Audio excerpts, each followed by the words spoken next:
अरुणाचल प्रदेश में भारत और चीन के सैनिकों के बीच हुई झड़प को लेकर आज संसद के दोनों सदनों में जोरदार हंगामा हुआ। इस दौरान कई बार सदन को स्थगित करना पड़ा।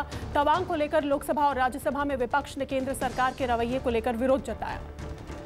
तवांग झड़प के मुद्दे पर आज सरकार ने दोनों सदनों में जवाब दिया। रक्षा मंत्री राजनाथ सिंह ने पहले लोकसभा में जवाब दिया, फिर राज्यसभा में इस मुद्दे पर सरकार का पक्ष रखा।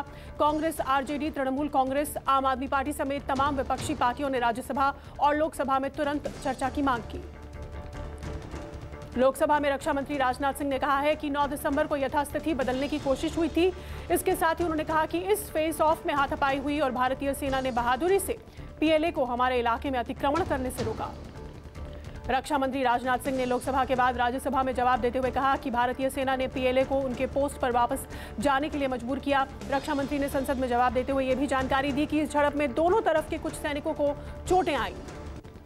अरुणाचल प्रदेश के तवांग में चीन और भारतीय सैनिकों के बीच हुई झड़प पर गृहमंत्री अमित शाह ने कांग्रेस पर निशाना साधते हुए जवानों की तारीफ की। गृहमंत्री अमित शाह ने कहा कि भारत की 1 इंच जमीन पर भी कोई कब्जा नहीं कर सकता। सेना ने कुछ ही देर में घुसे हुए सभी चीनी सैनिकों को भगा दिया। तवांग सेक्टर में एलएसी के पास हुई झड़प को लेकर विपक्ष ने सरकार पर जमकर निशाना साधा। कांग्रेस नेता अधीर रंजन चौधरी ने अमित शाह पर हमला करते हुए कहा कि किस हैसियत से गृहमंत्री अमित शाह ने रक्षा मंत्री राजनाथ सिंह से पहले बयान दिया। कांग्रेस नेता अधीर रंजन चौधरी ने कहा कि एक बार प्रधानमंत्री केयर्स फंड का जायजा लिया जाए, उसमें जिन लोगों ने चंदा दिया है उनकी सूची निकाली जाए। कांग्रेस अध्यक्ष मल्लिकार्जुन खड़गे ने कहा कि रक्षा मंत्री ने अपना बयान पढ़ा और बाहर चले गए। वे किसी स्पष्टीकरण या चर्चा के लिए तैयार नहीं थे। मल्लिकार्जुन खड़गे ने यह भी कहा कि ये एक गंभीर मुद्दा है और इस मामले पर विस्तार से चर्चा होनी चाहिए। कांग्रेस सांसद शशि थरूर ने कहा कि इसमें कोई शक नहीं कि चीन की नजरें तवांग पर हैं। हमें काफी सतर्क रहना होगा। हमारी सेना ने जो कुछ भी किया, देश उसका समर्थन करता है। तवांग मुद्दे पर एक बार फिर एआईएमआईएम प्रमुख असदुद्दीन ओवैसी ने कहा कि देश के प्रधानमंत्री राजनीतिक नेतृत्व के मामले में नाकाम साबित हो रहे हैं। साथ ही ओवैसी ने कहा कि 9 तारीख को ये झड़प होती है और सरकार संसद में आज बताती है। आम आदमी पार्टी की रिपोर्ट के मुताबिक चीन का कहना है कि झड़प की खबरों के बाद भारत से लगती सीमा एलएसी पर हालात नियंत्रण में हैं। तवांग झड़प को लेकर जम्मू में शिवसेना ने विरोध प्रदर्शन किया। कार्यकर्ताओं ने चीनी झंडे और सामान जलाकर विरोध जताया। नाराज लोगों ने चीन की हरकत का मुंहतोड़ जवाब देने की मांग की। प्रदर्शन में सैकड़ों की तादाद में कार्यकर्ता इकट्ठा हुए। पटना में आज बीटीईटी और सीटीईटी की परीक्षा पास करने वाले उम्मीदवारों पर पुलिस ने लाठीचार्ज किया। टीईटी और सीटीईटी अभ्यर्थी विधानसभा का घेराव करने जा रहे थे।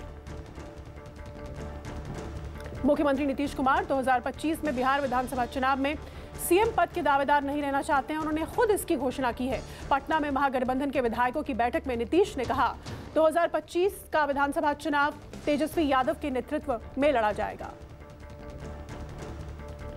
राष्ट्रीय स्वयंसेवक संघ के सर कार्यवाह दत्तात्रेय होसबोले देश की सरकार की व्यवस्था और ब्यूरोक्रेसी पर जमकर बरसे। होसबोले ने कहा कि करोड़ों का बैंक लोन डुबोने वालों का कुछ नहीं बिगाड़ पाए, लेकिन 10 लाख का लोन मांगने वाले युवाओं पर शक किया जाता है। श्री अरबिंदो की 150वीं जयंती पर प्रधानमंत्री मोदी ने वीडियो कॉन्फ्रेंसिंग के जरिए पुडुचेरी में आयोजित कार्यक्रम में भाग लिया। पीएम मोदी ने श्री अरबिंदो के सम्मान में एक स्मारक सिक्का और डाक टिकट जारी किया। पीएम ने इस अवसर पर कहा कि जब प्रेरणा, कर्तव्य, मोटिवेशन और एक्शन एक साथ मिल जाते हैं तो असंभव लक्ष्य भी अवश्यंभावी हो जाते हैं।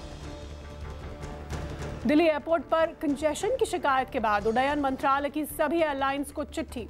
मंत्रालय ने कहा सुबह के वक्त एयरलाइंस के चेक इन बैगेज काउंटर पर पर्याप्त स्टाफ नहीं रहता है, लिहाजा स्टाफ को बढ़ाएं और रियल टाइम जानकारी उपलब्ध कराएं ताकि लोगों को लंबा इंतजार ना करना पड़े।